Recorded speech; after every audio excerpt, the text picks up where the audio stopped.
Something like handguns is so simple to take a stand on. I mean, it's just so logical and so obvious that all they do is kill people. Guns in Hollywood. The stars are divided on whether they should be used on TV and in the movies. Our inside story for Tuesday, November 15th, 1988.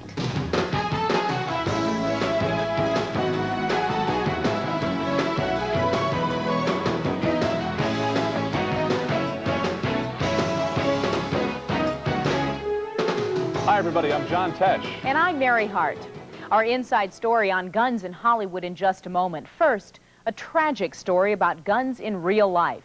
15-year-old Danny Santos belonged to a gang in Los Angeles, but he agreed to appear in an anti-gang public service announcement taped for television. Danny made the commercial, but never got to see it. He was shot to death before it appeared on TV. I really can't tell y'all what to do out there, but I just figured I'm already in and my life's already messed up.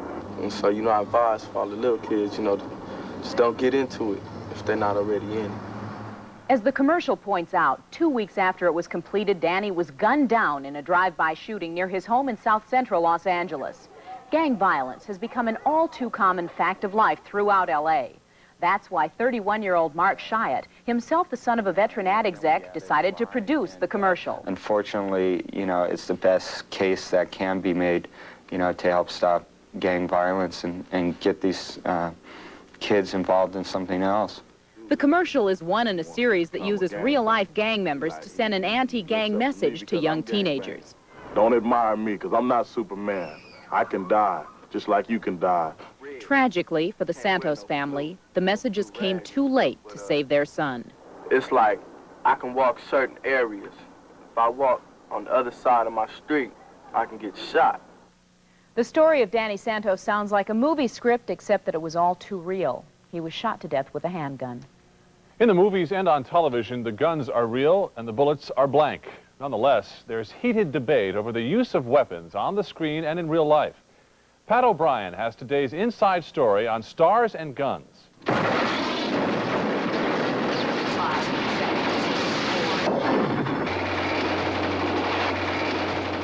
Hollywood has been using guns to solve problems and tell stories since the very first day the cameras rolled. But as our society becomes more concerned over guns and gun control, Hollywood has become split over this sensitive issue. Something like handguns is so simple to take a stand on.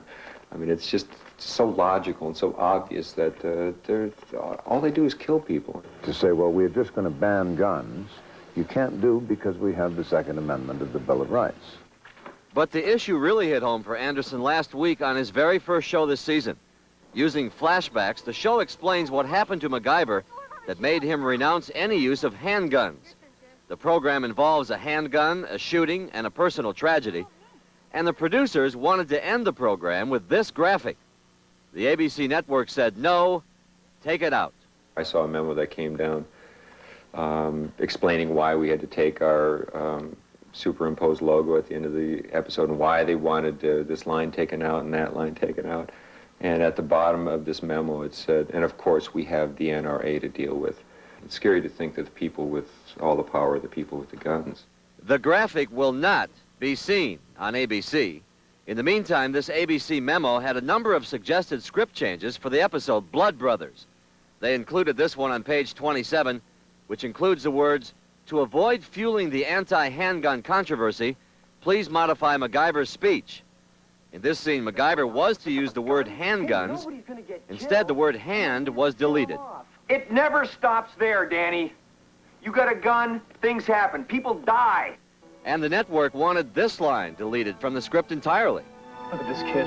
When are they going to do something about guns? Executive producer Steve Downing fought back, and the scene will be in the program when it airs November 21st. What we're stumbling on is bureaucracy and corporate fuzzy policy. ABC was unwilling to be interviewed for this story, but they did release a statement. It reads, quote, "We will not allow our programs to be used for advocacy of any kind," end of quote. One of the ways that Hollywood stars make their views known is with the help of the National Rifle Association. Arguably the most powerful lobbying group in Washington, the NRA has an office specifically set up to handle celebrity endorsements. This special NRA offer won't last long, so don't wait. Pick up the phone right now and get the best deal for hunters and shooters money can buy. NRA membership. Richard Dean Anderson reinforced his stance on guns last week when he filmed this public service announcement. Every day, a child is killed with a handgun found in the home. Thousands more are wounded every year.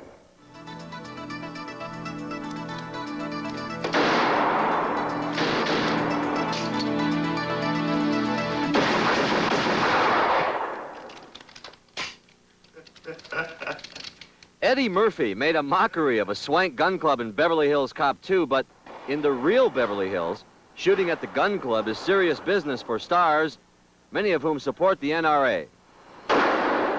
But with lots of ongoing real-life tragedies and gang shootings in Los Angeles this year, Stephanie Kramer, co-star of Hunter, says a lot of people in Hollywood, including herself, own a gun. I know of people who carry guns around in their cars.